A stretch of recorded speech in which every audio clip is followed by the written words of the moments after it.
Bom, queria passar a palavra, então, ao César Prata, que é presidente da Câmara Setorial de Equipamentos Navais e Offshore da ABIMAC. A ABIMAC, que é a Associação Brasileira da Indústria de Máquinas e Equipamentos, na minha opinião, é a mais representativa associação empresarial do país, que ali congrega empresas pequenas, médias e grandes, aí, uma capilaridade, uma representatividade exemplares aí.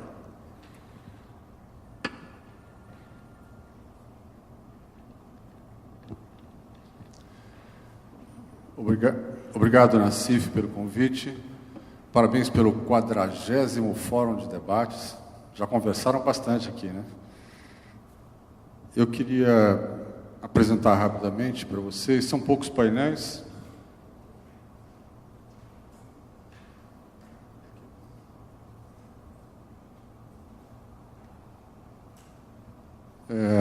A ABIMAC, a nossa associação, representa os fabricantes de máquinas do Brasil. Ela representa uma classe com 4.500 indústrias e foi fundada há 76 anos atrás. Nós temos escritórios espalhados pelo Brasil inteiro e um dos mais importantes fica aqui no Rio Grande do Sul, vocês vão ver por quê. A distribuição regional das empresas de máquinas, há uma forte concentração no estado de São Paulo, mas o segundo maior estado, maior concentração de fabricantes de máquinas é o Rio Grande do Sul. Esse estado ele tem uma vocação metal-mecânica para maquinário, que é uma coisa histórica, né? Nós costumamos ver o mercado, sempre, todo empresário do setor, como eu fabrico equipamentos para navios e plataformas. Eu estou nesse setor há 41 anos. Para quem está tentando calcular a minha idade, eu comecei aos 3 anos de idade, tá? Ok. Então, a gente sempre está estimando o tamanho do mercado, né? E nós montamos essa planilha para a gente ter uma ideia do que a gente está falando. Então, nessa planilha nós temos aqui, do lado esquerdo, os tipos de navios e plataformas, né? As plataformas são divididas aqui entre FPSOs, WHP, LLWP, é uma sopa de letrinhas, né? E as sondas, e aí as quantidades previstas num certo período, 10 anos. Essas demandas foram estudadas por um órgão independente, lá ligado à USP, imaginando as demandas da Petrobras, as demais empresas de petróleo, o comércio, navegação de granéis, né? Não é só petróleo. Né? E então estimou-se aqui as quantidades. Nós fizemos 2 colunas, uma otimista e uma conservadora, né? Ou seja, se tudo der errado, pelo menos esses navios e plataformas deveriam ser construídos nos próximos 10 anos, a contar do ano que vem. Nós incluímos aqui também embarcações de apoio portuário. Não estão aqui os navios militares, depois eu vou falar sobre isso. Nós temos no Brasil 2 grandes regimes tributários que foram criados para estimular a construção naval no Brasil. São o REB e o REPETRO. O REB é uma renúncia fiscal, ambos regimes são renúncias fiscais que o nosso governo fez para estimular a construção naval. Então, toda vez que um construtor naval vai consumir bens, equipamentos e máquinas, ele fica isento de tributos. Quando o fabricante for fornecer a ele, ao estaleiro ou EPCista, ele está isento de impostos, todos os impostos federais. E os estados também, o Rio Grande do Sul também aderiu, também acompanham isso. Então, hoje, quando sai um equipamento de uma fábrica para construção naval ou offshore, ela está isenta de tributos. Ou seja, o governo está fazendo um esforço para estimular a construção no país. Eu procurei listar aqui as coisas que preocupam mais a nós, indústria, fabricantes de máquinas. Nós temos, digamos, alguns fatores importantes que conspiram contra os nossos interesses. Um importante é o custo Brasil, que é o custo da infraestrutura defasada nossa, custo de impostos não recuperáveis, encargos sociais trabalhistas, que aqui no país é uma carga bastante alta, custos dos insumos básicos. Nós dependemos muito do aço, por exemplo, né? E o aço aqui dentro do Brasil, para nós fabricantes de máquinas, ele é mais caro do que o importado. custos de energia, que agora o presidente Dilma está tentando corrigir, a logística e a burocracia, custos de regulamentação. Isso tudo, houve um estudo que a BIMAC fez há um tempo atrás, onde ela comparou uma indústria igual lá na Alemanha e lá nos Estados Unidos. Se a gente transferisse essa indústria aqui para dentro do Brasil, com o mesmo maquinário, os mesmos funcionários, a mesma tecnologia, fazendo a mesma coisa, eu estou falando da Alemanha e dos Estados Unidos. Ao produzir o mesmo equipamento aqui no Brasil, esse custo do Brasil teria um efeito sobre os nossos custos de 43,85%, que é, digamos, uma desvantagem competitiva que nós temos de cara. Essa desvantagem competitiva está no portão das nossas fábricas. Dentro, claro, a gente está sempre buscando novas tecnologias, melhorando a eficiência produtiva, maquinários modernos e tudo mais, mas quando chega no portão da fábrica, a gente encontra esse fator aqui, né, que dá uma desvantagem competitiva muito grande para todas as indústrias nacionais. Existe a carga tributária, que é outro fator de preocupação constante das nossas indústrias, que veio não crescendo. Lá em 2004 já era uma carga expressiva, né, sobre o que nós produzimos, 33% de tudo que nós fazemos fica retido no sistema tributário. Ao longo dos anos, nos últimos governos, esse índice, infelizmente, aumentou um pouquinho. Estamos aqui em 36 hoje. Quando a gente compara custos de máquinas ao longo do tempo, nós vemos que, se partimos de uma base comum aqui em 2004, a máquina nacional ela teve um aumento expressivo aqui. Nós estamos falando de uma variação de uma base de 100 para 194, que é resultado de elevação de tarifas, custos de mão de obra, etc. E a máquina importada, ela conseguiu se manter num patamar que teve uma pequena variação apenas, e por conta também de crise lá fora, né? Os preços internacionais vieram descendo ao longo do tempo por conta da crise internacional. Outro fato também que preocupa bastante é a participação da indústria como um todo no PIB brasileiro. Constatamos que ao longo do tempo, nós fizemos aqui isso foi feito pelo Datafolha, que desde 1947, o Brasil teve vários picos de industrialização, né? Isso começou lá há 150 anos atrás com o Barão do Mauá, que fez um estaleiro, né? Começamos com o estaleiro, inclusive. Teve outro grande surto aqui na gestão Juscelino Kubitschek, né, onde nós passamos a ter uma siderurgia própria, que foi um passo super importante. Criou-se a Petrobras, criamos várias empresas importantes. Então, nós demos um salto aqui de industrialização nessa fase. Depois, durante o regime militar, também teve um outro salto. E nós, a partir de 85, tivemos aqui um decréscimo. Esse número aqui hoje, trazido para a base desse semestre, é mais ou menos 13%. Então, a participação da indústria como um todo no PIB brasileiro é apenas 13% hoje, que é um patamar similar ao que nós tínhamos lá há 60 anos atrás.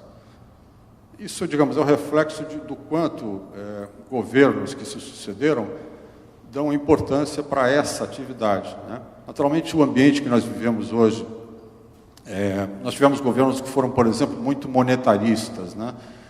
Políticas de juro alto, dólar baixo, por tempo muito prolongado. Isso acabou desestimulando a produção de bens industriais. E o resultado foi esse. Nosso desejo, é claro, é uma retomada, né, de postura para alcançar algo melhor.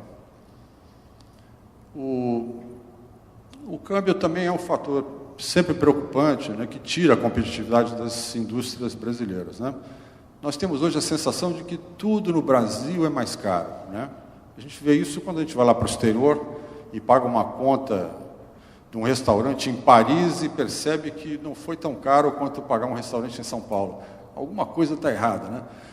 E realmente, né, o câmbio hoje ele se parece assim tão fora do patamar que devia estar, né, E esse gráfico ele mostra que o câmbio que a gente tem hoje aqui,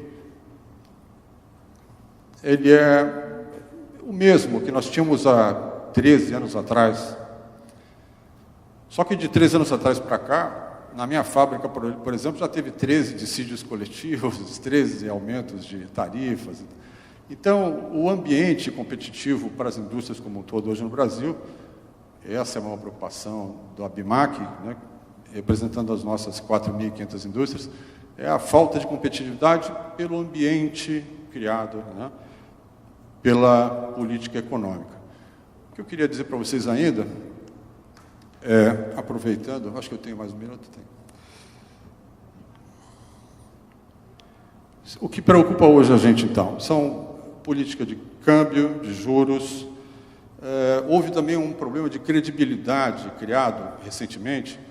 Vocês acompanharam, por exemplo, na última gestão da Petrobras, haviam anúncios da própria empresa, onde eles divulgavam os planos de investimento. Nós vamos fazer tantas plataformas, tantos navios, etc. Né? Aqueles planos de investimento. O que aconteceu na última gestão é que houve um anúncio onde ficava fácil para os empresários detectarem quanto daquilo viria para as nossas fábricas. Porque havia um volume de investimento, um volume de dinheiro, sabia-se quanto daquilo ia ser de equipamento e havia uma promessa de conteúdo local. Tantos por cento será feito no Brasil. Simples calcular quanto vai ficar nas nossas fábricas, né? Então, teve empresas que, acreditando naquilo, investiram, criaram fábricas, teve grupos que se expandiram absurdamente, inclusive teve um aqui do Rio Grande do Sul que saiu comprou 19 fábricas de válvulas, era o grupo Lupatec. Mas quando chegou agora, em 2012, houve um choque de realidade, né, na gestão da Petrobras, temos uma nova gestão, e esses planos eles ficaram literalmente a ver navios, né? Teve empresas que quebraram, fecharam, houve inadimplência generalizada. Então, as expectativas criadas pela Petrobras na gestão anterior criaram problemas, né? Hoje, por exemplo, nas nossas indústrias, nessas 4.500, nós estamos, na verdade, desempregando. Nós estamos encolhendo de tamanho e há um processo de desindustrialização dentro do nosso país, né? Então, esses planos, quando anunciados, eles são perigosos, né, porque eles podem criar uma expectativa que, às vezes, eles não acontecem e, às vezes, os empresários se pegam, né, sem um plano concreto. O que está acontecendo hoje é, digamos, uma crise de credibilidade, né? No momento que a Petrobras volta a apresentar um plano de investimento, claro, a gente sabe que a última gestão é outra coisa, parece mais cristalina, transparente, realista. A gente acredita que essa credibilidade vai se recuperar bastante rapidamente. Outra coisa que acontece importante no nosso setor é esse problema de previsibilidade, né? Nós tivemos atrasos de projetos no último período, em 2012, que deu um descompasso dentro dos estaleiros, foi um problema, dentro das empresas fornecedoras também. Então, a previsibilidade, digamos, é a palavra de ordem. Se o empresário tivesse certeza de que vai sair, ele investiria mais, né, no setor. Há também uma preocupação do nosso setor com a disponibilidade de mão de obra, né? Nós estávamos, até 2011, de fato, com um real problema de contratação de pessoas. O setor naval também passou, de construção naval também passou por isso. Não havia mão de obra em número suficiente. Mas é engraçado perceber que, no fim, até com atrasos de projetos que tivemos e uma certa recessão não muito transparente, né, no ano que vem, no ano passado, perdão, acabou uma coisa compensando a outra. Hoje já não está faltando tanta gente. Isso é um problema que não existe aqui no Rio Grande do Sul, porque esse estado, diferente de muitos outros, vocês têm uma vantagem imensa, né, que é escola. Aqui tem a base universitária aqui desse estado é fantástica. Outra coisa que eu queria também dizer para umas pessoas que colocaram questões aqui, eu queria apenas complementar. A primeira é do professor universitário, que falou sobre as hidrovias. Complementando as informações que já foram dadas, hoje, de tudo que é produzido no Brasil, apenas 3% é transportado por via marítima. Hoje o Brasil exporta apenas 12%, 14% de tudo que produz, nós não somos grandes exportadores, né? E parte dessas exportações são para países vizinhos, vão para a Argentina ou para o Uruguai de caminhão, e tem uma parte que é exportada via marítima. Mas esse número que eu estou dando para vocês é um número positivo, ou seja, há muito a se fazer, né? Se você pensar no potencial desse mercado hidroviário, ele é imenso, né? É imenso para ser explorado ainda. Sobre hidrovias ainda, que eu queria dizer é o seguinte, eu sou convicto de que mais e mais qualquer projeto hidroviário, águas interiores, que se faça no Brasil, não deveria levar em conta os interesses regionais ou estaduais ou só nacionais. Existem estudos bastante sérios, feitos há muito tempo, livros inclusive escritos, que mostram que a América do Sul como um todo devia pensar hidrovias, porque nós temos sistemas aqui da Bacia do Prata, que é interligável com as nossas bacias hidroviárias. No noroeste do nosso país, nós temos bacias amazônicas que são interligáveis, já foi comprovado com o outro lado do mar, lá com a Venezuela e tudo mais, interligando também outros países que dão para o Pacífico. Isso tudo é factível. Eu costumo brincar que nós estamos atrasados com as nossas hidrovias, uns 150 anos, mais ou menos, né? Se vocês lembrarem, os países europeus construíram isso na França há 200 anos atrás, mais ou menos, fizeram todos os canais para escoar a produção para o mar. A Holanda tem isso há 220 anos, e é super importante, né, a hidrovia. O que eu queria dizer para o secretário Caleb, especificamente, é uma boa notícia. Mesmo que não haja petróleo para transportar ou para explorar, nós vamos precisar transportar etanol, biodiesel da soja que vem aqui do Rio Grande do Sul, e nós vamos precisar transportar gás. O gás não só o que nós temos do petróleo hoje, nós temos um futuro gás, esse que os Estados Unidos já está avançado explorando, que é o shale gas, ou o gás de xisto, ou o gás aprisionado nas rochas. Esse gás, existem reservas comprovadas aqui no nosso solo, imensas, não tem nada explorado ainda, e vai ser uma energia importante na nossa matriz energética. Está provado, inclusive, que dentro de 5 a 6 anos o gás, como matriz, como fonte energética, vai se equiparar ao petróleo, agora, dentro de 6 anos no máximo. Isso globalmente. Aqui no Brasil não, porque nós temos ainda o petróleo como principal fonte, mas nós temos esse bem a explorar. E outra boa notícia também que eu queria dar para o secretário é o seguinte: navio, graças a Deus, dura pouco. Ele de 25 anos tem que jogar fora, acabou. Então tem que repor frota. Então os estaleiros no futuro, eles vão servir não só para reparação e apoio a uma frota aumentada, mas como eles vão ser muito importantes para reposição, construir novos navios para repor a frota. Tá bom? Obrigado.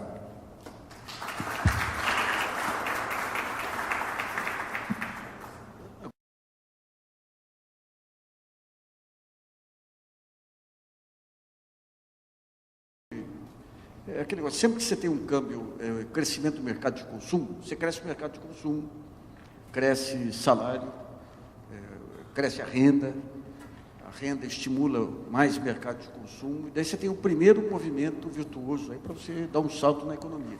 Daí você tem que completar com o segundo movimento, que é a produção interna, atender a essa demanda. Então, quando você tem essa perna frouxa, e você tem várias medidas que podem ser tomadas para tornar a produção interna mais competitiva, mas o câmbio é o balizador. Quando o câmbio está fora do lugar, esse crescimento do mercado de consumo acaba sendo assumido pelas importações. Então, em vez de você gerar emprego aqui, aquele círculo virtuoso, né? Eu gero emprego aqui com política de rendas, com Bolsa Família, que foi fantástica, com salário mínimo, com a melhoria do emprego. Eu tenho que gerar, na outra ponta, dinamismo da produção para continuar mantendo o crescimento de salário e tudo, com ganho de produtividade. Quando essa perna fica frouxa, que é o que está acontecendo agora, o que acontece? Os salários eles começam a crescer, mas não tem correspondência, digamos, no dinamismo da economia. Então, esse aumento da produção, do consumo, é assumido pela importação, e você cria um desequilíbrio externo. esse desequilíbrio vai se acentuando, acentuando. Hoje nós estamos numa dinâmica inevitável de desvalorização cambial. A dúvida é se você vai ter uma estratégia agora de fazer uma desvalorização controlada, mesmo pagando algum preço aí pela inflação do próximo ano, você vai empurrar com a barriga. Daí você tem muitos riscos, né? O Fernando Henrique empurrou com a barriga, ganhou a eleição de 99, 98, e o governo dele acabou em 99. Então, digamos, esse é o grande dilema que a gente vai ter em termos de política econômica hoje em dia. Bom, eu vou só fazer algumas perguntas bem rapidinhas aqui, até antes de passar para os senhores. Eu queria ver primeiro com o IPT, um ponto que eu tinha colocado na rodada anterior, essa questão dos novos materiais, a pesquisa com novos materiais e com informática. O que o Brasil tem de fronteira do conhecimento aí, de estudos para poder avançar nessas duas frentes? Bom, o IPT ele tem recentemente inaugurou um laboratório de bionanotecnologia e agora no final desse ano inaugura um laboratório de estruturas leves, trabalha com material compósitos e estruturas de alumínio, titânio, coisas desse tipo. No setor naval, uma contribuição, se tinha perguntado, né, uma contribuição em nanotecnologia, uma pesquisa que a gente tem feito, e acho que isso no mundo inteiro tem se pesquisado bastante, é relacionado com tintas, proteção contra a corrosão, mais eficientes e menos poluidoras, e para navios, por exemplo, você reduz até o atrito, você pode trabalhar com tintas com menor rugosidade ao final da aplicação e reduz o atrito e, portanto, reduz a energia necessária para se deslocar o navio. No caso de materiais, se trabalha muito com a substituição do aço, né? Você tentar, principalmente em superestruturas, tal, reduzir pesos para... Em qualquer coisa flutuante, quando você reduz pesos, você ganha na capacidade de transporte. Vira carga útil, ou carga paga, né? Payload. Então, se tem um esforço em tentar substituir aos poucos o aço por materiais compósitos e outros mais leves. Acho que é uma tendência, inclusive em plataformas, acho que daqui a uns tempos as superestruturas elas utilizarão materiais compósitos. Eu queria ver com o César a questão dos projetos inovadores. Recentemente também, em um dos debates que nós fizemos, se falou aí na questão de plataformas, de você conseguir processar em pleno oceano, evitando a construção de plataformas. De que maneira que está se dando, digamos, essa busca de inovação, de engenharia mesmo, nas plataformas? Eu diria que engenharia é um ponto bastante sensível de todo esse processo. Eu acho que qualquer país ele retém um conhecimento na medida em que ele desenvolve a própria tecnologia, ele tenta não se espelhar em outros, mas desenvolve a própria tecnologia. Às vezes isso não é possível, né? Porque você tem prazos para enfrentar, para concluir um projeto. Nessa retomada da indústria naval, por exemplo, e offshore, recentemente, o que aconteceu? Grande parte dos estaleiros que foram formados, eles buscaram se associar com parceiros tecnológicos. Até os próprios demandantes, em alguns editais, né, a Petrobras e outros, até cobravam isso deles. Não, você tem que estar associado a alguém que tenha comprovado a experiência e tudo mais.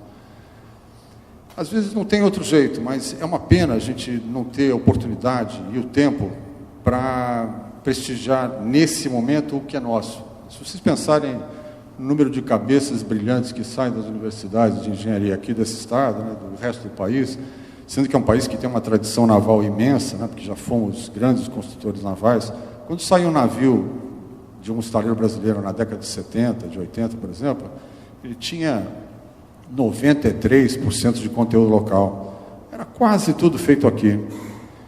Claro, haviam uma mão de ferro, né, de um governo que ditava que tinha que ser feito aqui a qualquer custo. Isso certamente hoje não poderia sobreviver, né, porque tudo tem limite, você não pode encarecer os projetos infinitamente. Então, o conteúdo local é uma coisa que tem que ser feita com cuidado.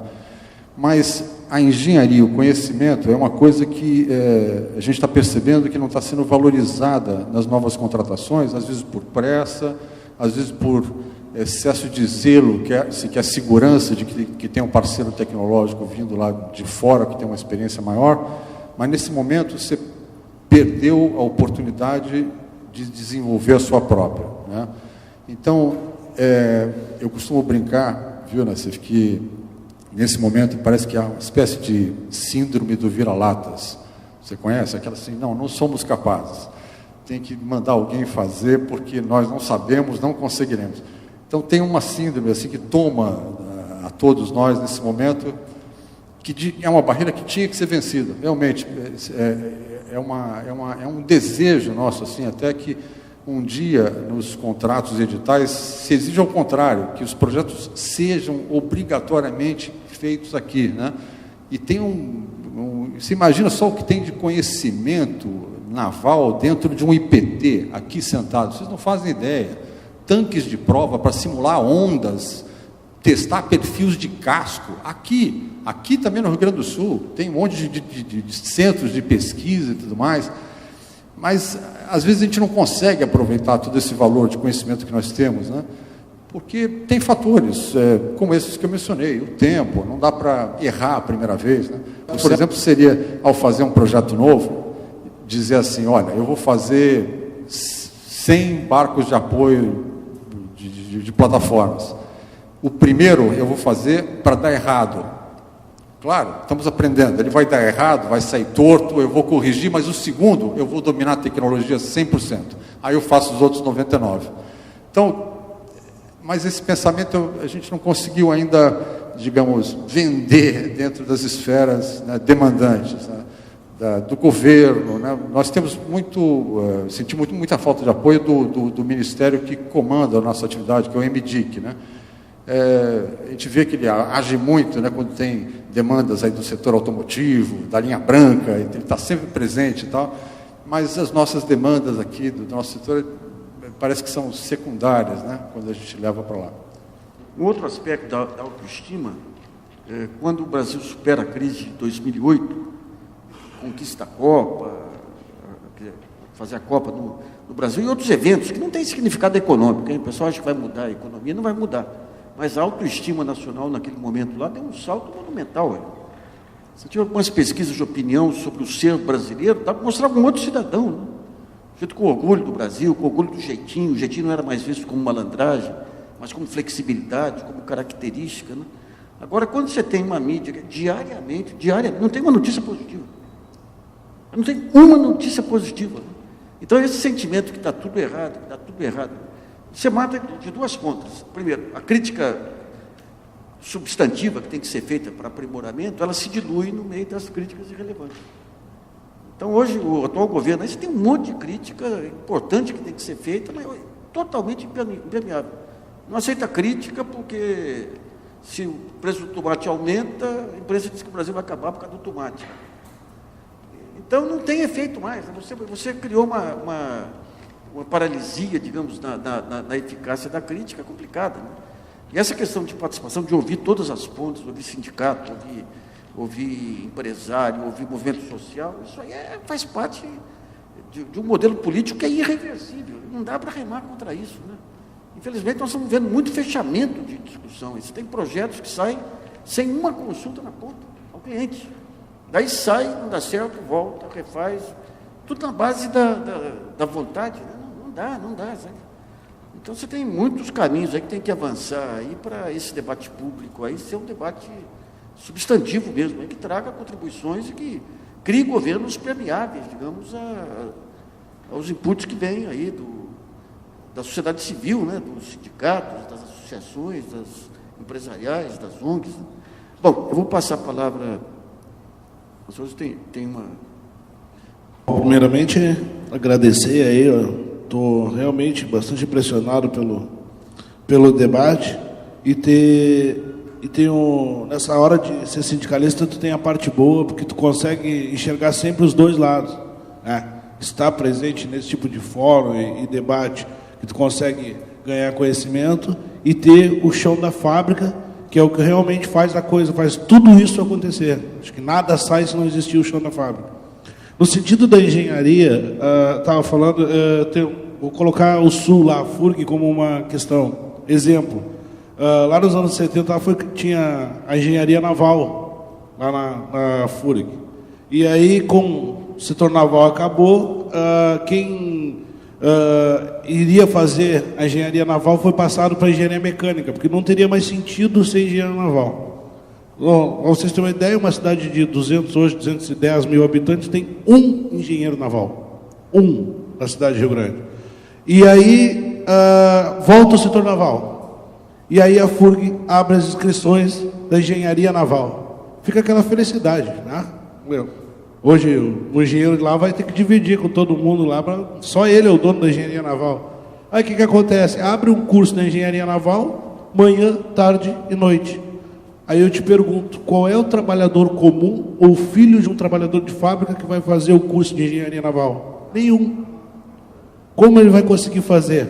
Se ele tem que trabalhar, não tem a noite, o curso é o dia. Ele tem que trabalhar para sustentar a família, ou a não ser que ele nasça filho de pai rico, que vai sustentar a faculdade para ele. Então, quer dizer, o engenheiro naval vai ter que vir de fora, ou do país, ou de outros estados, a região, seja ela qual for, né? No caso da nossa, nós nunca vamos ter engenheiros navais lá, porque o curso não favorece isso, né? Não é uma forma prática para que funcione. Um exemplo que a gente teve lá, não uma crítica, mas uma coisa que magoa, a gente viu lá, o sistema do Senai lá, quando começou, e eu te digo isso porque podemos provar que a gente vive dia a dia lá, tá? O que aconteceu no início? Começaram a dar curso de solda, tá? Quase todo mundo que sai desse sistema lá, que era um sistema que era para funcionar bem, formado com certificado de soldador, entra para a plataforma como ajudante, porque ele não sai soldando nada. Não foram, posso dizer assim, de aproveitamento pode ter tido 50% a 60%, mas eu acho que formado como soldador, saído do sistema do Senai lá para dentro da fábrica, tu não consegue 5% que sai soldando de verdade. Até porque os cursos lá são geralmente eletrodo ou MIG-TIG. Lá dentro lá a coisa é muito mais complexa que isso. Começou agora, de um tempo para cá, começou a melhorar porque as empresas começaram numa parceria oferecendo soldadores antigos para o sistema lá, para ele ensinar. Tá? E onde é que ele consegue se formar? E aí que eu digo, é quando, depois que esse cara cai lá dentro lá, aí ele vai trabalhar como ajudante, aí as empresas particulares montam uma escolinha dentro da empresa e botam aquele senhor lá de 30, 40 anos de solda, que trabalha na terceira ou quarta plataforma, a ensinar o cara de verdade. Aí ele sai. A maior parte dos soldadores formados, eu digo isso por experiência no Sul, tá? Foram nas escolinhas dentro das fábricas. Não foram no sistema que deveria ser. Sei que se gasta dinheiro, o governo gasta muito dinheiro com isso, mas eu acho que deveria rever alguma coisa na hora dessa formação, porque eu acho que perde tempo. E outra coisa, as empresas acabam investindo também.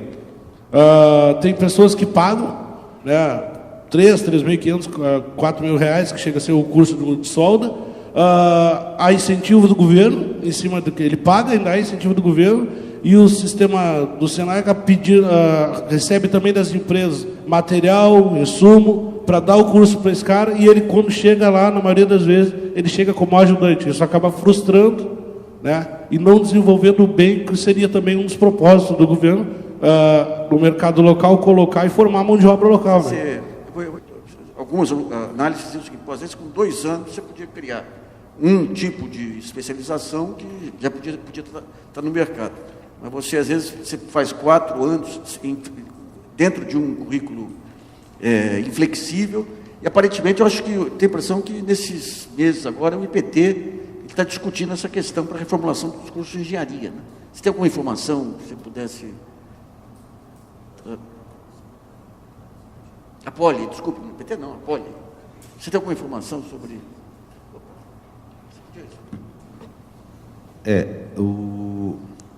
Bom, no caso específico de engenharia naval, houve uma mudança muito grande, porque a Poli tem discutido isso pelo seguinte: tem uma avaliação que uma boa parte dos engenheiros tem ido para outras áreas, principalmente a área financeira, há um bocado de tempo. Então se formam grandes engenheiros e pouquíssimos, menos da metade, são aproveitados na indústria. Na área naval, muito menos, porque a gente passou por aquela fase que praticamente não tinha emprego, né? Então contava-se nos dedos de uma mão aqueles que iam para a área. Acho que a Petrobras que absorvia um pouco mais. O que está se fazendo agora é rediscutindo o currículo para se tentar fazer mais direcionado para a indústria. Uma formação, digamos, mais prática e mais próxima da indústria, de modo que aqueles que tenham outras aptidões ou outras intenções se encaminhem para outra profissão que não é engenharia. A engenharia se direcionar mais para aplicação industrial e produção mesmo. Tá. Eu tenho a impressão que essa questão da educação, modelo educacional, já tem algumas propostas no ar. Esse é um ponto central que a gente vai ter que discutir com o tempo, né? Acabar com aquela ideia que você tem que ensinar o mesmo ritmo para todo mundo, dentro de uma classe homogênea. Tem propostas hoje em dia para você ter o conteúdo e cada qual tem o seu tempo de aprendizado. Inclusive com a educação à distância, você poder acelerar, não ter necessidade de, às vezes, cursos excessivos, aí, sem que seja a intenção, digamos, do estudante e até o fim desse processo de formação. Essa é uma outra boa discussão que a gente vai tentar levantar também no jornal lá. Acrescentando também um pouquinho, Nassif, você vê, os governos se preparam também para receber a construção naval, né? A construção naval é um assunto novo aqui. É claro que eu sei que tem prefeitos que estão correndo atrás de criação de escolas técnicas. O prefeito de Rio Grande esteve conosco para estimular ainda de indústrias para lá. Eu sei que ele está estimulando, né, cursos técnicos. Mas, para citar um exemplo, o estado do Rio de Janeiro não só criou as escolas navais que já são tradicionais lá, é claro, mas criou a Universidade do Petróleo. Isso é mais abrangente ainda a coisa. Então, quer dizer, ele foi um pouco mais fundo. Isso é para vocês pensarem, né, o quanto esse estado tem uma vocação real nessa área e investir, precisa pensar nisso. Vamos precisar de bons engenheiros de petróleo aqui também. Eu gostaria de parabenizar o evento. Achei muito uma prova de que a indústria naval é uma realidade no estado foi o fato desse fórum estar sendo feito no Rio Grande do Sul. Ele podia estar no Sheraton, lá do Rio de Janeiro, né, está acontecendo aqui. E, complementando um pouco o que o colega lhe disse, eu acho que o Brasil é dos brasileiros. Claro, eu tenho uma visão regional também, a minha contribuição vai se restringir ao meu estado, mas eu acho que a questão da formação, da falta de engenharia, passa também pela questão da curva de aprendizagem que a gente estava falando hoje, né? A indústria naval morreu. Nobu Oguri, né, um presidente da Ishibraz, que é um mestre, provavelmente estaria aqui hoje, né, está no Rio, ele disse, são 20 anos mortais para o Brasil, né? Então, nas palavras do professor Padovese, eu queria parabenizar, inclusive, a forma como foi colocado o painel, foi ótimo, porque o professor Padovese coloca ali uma realidade que acho que talvez muita gente não conhecesse, essa do ciclo naval do Brasil. Eu sou filho deste ciclo, né? Meu pai era um daqueles 40 mil empregos, né, da década de 70, aqui no Estaleiro Só e no Ishibraz. Nós vimos essa decadência acontecer, chegar a zero, né, praticamente, e restar só reparar aqui no Sul a frota que ficou navegando na hidrovia e que foi perdendo cada vez mais capacidade perante os outros modais. Então, nós ficamos com um estaleiro de reparo E em 2011, quando essa política do governo do Estado volta, aí eu vou falar, por isso que eu estava elogiando a ordem do painel, volta a tratar da questão do polo naval descentralizado do Brasil, né, pela política do governo federal, coloca ele aqui no Rio Grande do Sul, e descentralizando ao longo da hidrovia, você volta a falar em hidrovia. Isso foi o governador Tarso Genro em 2011, lá na Firjan, no Rio de Janeiro.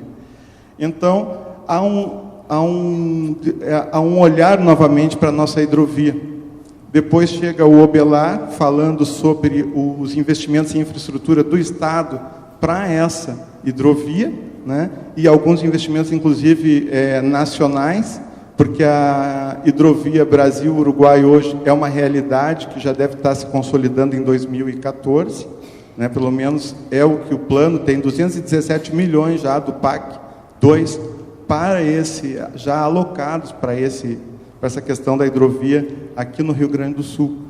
E, no final, esse fechamento aí brilhante do Padovese, do Prata, do secretário Caleb, em relação à infraestrutura, em relação ao que aconteceu, e o Prata acabou matando a charada, né? Eu acho o seguinte, gente, eu não tenho uma pergunta a fazer, porque eu vivo desse meio, eu sou cria desse meio, eu sou um dos sobreviventes.